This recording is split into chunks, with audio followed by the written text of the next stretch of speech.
Alright, it's a 1974 Dodge Monaco sedan, redone to look like the Bluesmobile. This used to be a green sedan. I touched up the body, fixed all the rust, sanded it down and had Mako paint the black and white. And I painted these decals on here. Rebuilt the front suspension, mostly just to learn how. Built this horn on top. This is made out of an old swing set.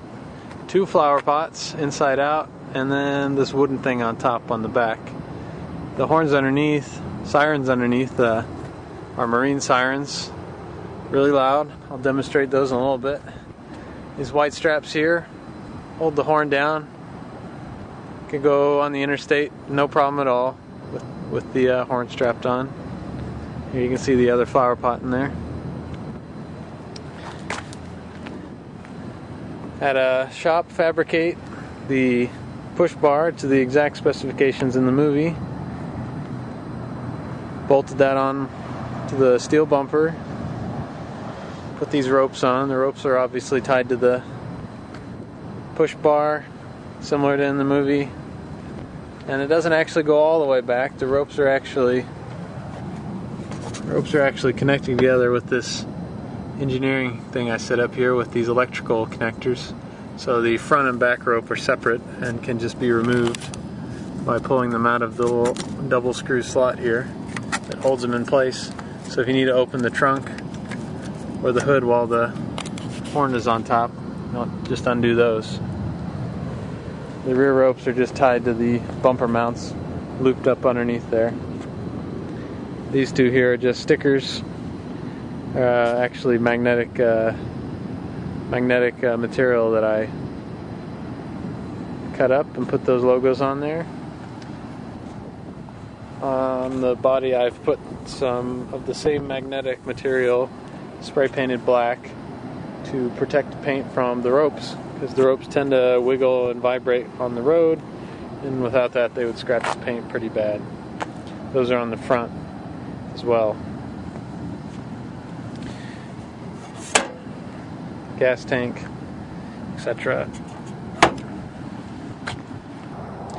The stereo system is by Secret Audio. There's actually a head unit mounted underneath the driver's seat and an amp mounted on underneath the passenger seat that powers these horns up here. There's a remote control that can be used to control the car while you're at a car show outside the car. The head unit is actually on a little cable there that goes up and is mounted up under the dash. The cable runs through the dash around under the driver's foot area, under the seat where the head unit is. Underneath here I've mounted a old foot pedal switch that can be pushed. This will turn the amp on and off that powers the upper speakers, so that the upper speakers on the roof aren't always on, only when you want them to be. So we'll turn it on for now. The Secret Audio system does support USB in, so you put all the movie songs on the USB. You can play radio hooked up to an iPhone, all kinds of stuff like that. And regular aux in. So right now we'll just set up a let's see. So we'll set it up to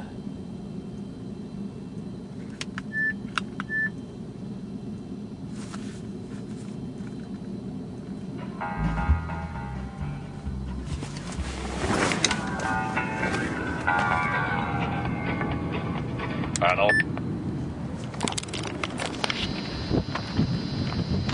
So I'm going to turn the horn on now.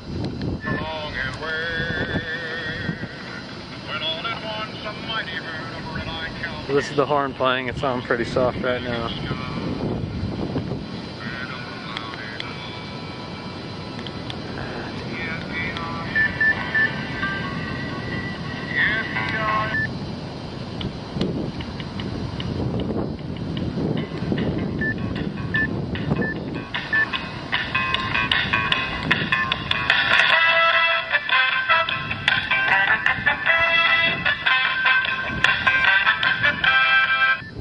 probably about as loud as you want to get it. That's echoing across as far as I can hear right here. I don't want to track too much. Okay, in this video I'm going to demonstrate how to drive with the horn on top with this vehicle.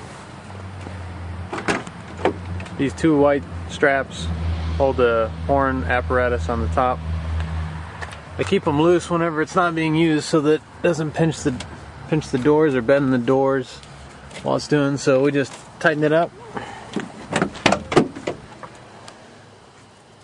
Tighten the back one.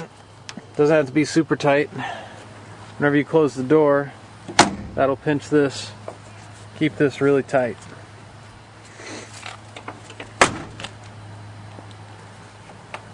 This is tight enough that the whole car can be shaken and it won't come off.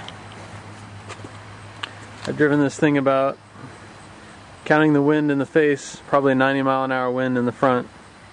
No problems at all. Alright, this is the engine running. It's running for a few minutes.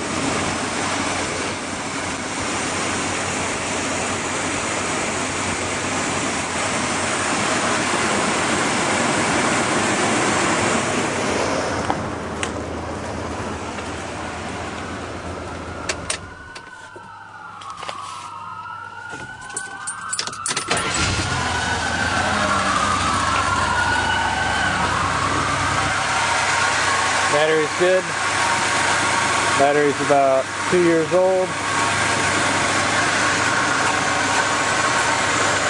Fuel filter and alternator are pretty new.